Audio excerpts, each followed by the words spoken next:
3 ዓመት እኔ አሁን ምነዳው መኪና ፕራዶ ነው። የዛለ የኔ አስተዋጽኦ ግን 600 ሺህ ብር ነው 500 ሺህ ብር ነው። የባንክ ነው ባንክ ነው የገዛው። ይሄን መኪና አንድ ወር ክፍያ ባቆም እንገናኛለን ታክሲ ላይ ሰልፍ ላይ ማለት ነው።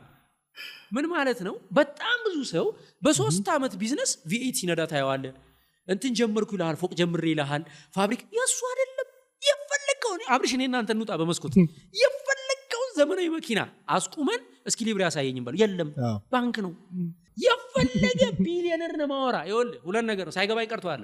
ባለሀብቶች ብሩ ቢኖራቸው ራሱ በብራቸው ፎቅ አይሰሩ፣ በብራቸው ቤት አይገዙም። ለምን? ሪስኩን ባንክ ሼር እንዲያደርጋቸው ይፈልጋሉ። ኤቭሪባዲ በባንክ ነው የሚንቀሳቀሰው። እኔ ይሄንን በግልጽ ማወራው ለምን ለምሳሌ እኔ ጓደኛ አለ እኩያዬ ነው ምናምን ከኔ ቀድሞ ነው ስራ የጀመረው። 10 ዓመት እየለፋ ነው የሆነ ሱቅ ነገር ወይ ህንጻ መሳሪያ ከፍቶ እያለ ነው ምናምንና እኔ በፕራዶ ሲሄድ ሰዎች ያዩና ያው ሸቱ ከኋላ ተነስቶ በፕራዶ ሄዳል፣ አንተ እዚህ በቪትስ ተንኮራኮራለህ፣ ሞራሉን ይነኩታል። ቪትስ እኮ የሱ ነው ሊብሬ ያለው።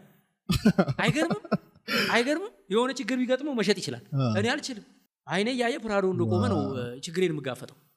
ሀብት በሁለት አይነት መንገድ ይመጣል። አንደኛው በሌብነት ነው፣ ሁለተኛው በብድር ነው። በቃ አሁን እንደነገርኩ ነው። አሁን የካሜራማናችን ለምሳሌ አላቅም አባቴ ፕራዶ አለ የለም?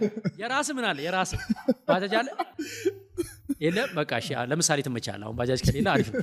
እኔና አንተ በምንድን መሰለህ የምንለያየው? ወይም ደግሞ ያላቸው ምንላቸው ምናያቸው ሰዎች በሁለት መንገድ ገንዘብ ይመጣ። አንደኛው ህሊናቸውን ሸጠው ለህዝብን በሚበድል መንገድ በቃ ባላቸው ነገር ተጠቅመው እየገፈፉ እየተጋፉ ቪኤት ሊነዱ ይችላሉ፣ ፎቅ ሊኖራቸው ይችላል። እሱ ማንም አይደንቀው። አንተና እኔ በምን መሰለህ የምንለያየው? ካሜራማን እኔ የማገኘውን ገንዘብ በሙሉ ስራዬ ላይ ስለማወጣ ሳገኝ ኮምፒውተር ነው የምገዛው፣ ሳገኝ ማይክ ነው የምገዛው፣ ሳገኝ ሾው ነው የምቀርጸው። የመሱድን ሾው ዱባይ፣ ሐረር፣ መቀሌ የሄደበትን ሾው ለመቅረጽ ለ27 ደቂቃ ቪዲዮ 2 ሚሊዮን ብር አውጥተናል። የምርህን ነው? በትክክል ግማሹ ስፖንሰር ነው። ግን 2 ሚሊዮን ብር ወጥቷል። 2 ሚሊዮን ብር ፈጅቷል። እኔ ያንን ማድረግ ነው አግኝተኛል ስለማረግ ቋሚ ገቢ ያለኝ የማያቋርጥ። ባንኩ ያንን ያውቃል። ቢዝነስና ልጅን እኔ እንደ አንድ ነው የማየው። የቢዝነስ ሐሳብ አለ። እሺ ሐሳቡ ማለት የአባት ዘር ወይም የእናት ዘር እግዚአብሔር በተፈጥሮ የሰጠን ዘር አለ ውስጣችን። ብዙ ሰዎች ያንን ዘር ወደ ልጅ ሳይቀይሩት ቀርተዋል አይደል? ሆን ብለው ማለት ነው። ሐሳብም ወደ ተግባር ካልቀየርከው በቃ አይታወቅም፣ ስም አይኖረውም፣ አይታወቅም። ገብቷል? እግዚአብሔር የሰጠህን ዘር ኃይሉን ፓወሩን አንተ አሁን እስካልወለድክ አታውቀውም። ገብቷል? ልክ ሐሳብን ግን ስትወልደውና ወደ ቢዝነስ ስትጀምረው ህይወት ይዘራል። ብዙ ሐሳብ መጥቶልናል እስከዛሬ ንቀነዋል፣ ትተነዋል። አንዱን ሐሳብ ፓወሩን የምናውቀው ኃይሉን የምናውቀው እኮ ሲወለድ ነው ልጁ። ለመወለድ ግን 9 ወር ያስፈልጋል። እናት ዛሬ ጸንሳ ዛሬ አትወልድም። ሐሳብ ዛሬ መጥቶልህ ዛሬ ቢዝነስ አይጀመርም። ገብቷል? 9 ወርም ይሁን ዓመትም ይሁን እያብላላኸው እያጤንከው እየተከታተልከው እየተንከባከብከው ነው እንጂ ዝም ብለህ ሐሳብ ዛሬ መጥቶልህ የዛሬ 9 ወር ቢዝነስ ስለጀመርክ አይሆንም። እናት አርግዛ ዝም አትልም አይደል?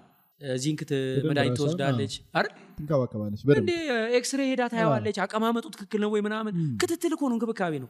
የቢዝነስን አይዲያን በደንብ ፈርታይል የሆነ ቦታ ላይ ለመውለድ ገባ። ዝም ብሎ ይወለዳል? አሁን ቤት ውስጥ አይወለድም እኮ አሁን ተከልክሏል። በባለሙያ ነው የሚወለደው።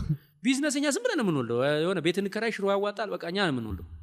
ባለሙያ ማክረን አሰልጣኞች ጋር ሄደን የቢዝነስ ስልጠና ወስደን ፕሪፓሬሽን አድርገን ልክ ይወለዳል አይደል? ከተወለደ በኋላ በቃ ልጄን 1 ዓመት ሙሉ አጥብቼዋለሁ፣ ተጨማሪ ምግብም በልቷል፣ በቃ ይጡረኝ ይባላል። ጊዜ አለው እዛ ጋር እስከሚደርስ። ቆሞ ይሄዳል በ1 ዓመቱ። አይሄድም። አይገርምም? አይሄድም። ለመቀመጥ 3 ወር አጥብታናት አይቀመጥም ልጁ። አንተ 6 ወር ጠብቶ ምናምን ነው የሚቀመጠው። መቀመጥ ብርቆ ነው ማለት ነው። አይቀመጥም። ከዛ ዳዴ ብሎ ቆሞ ሄዶ ለመናገር 2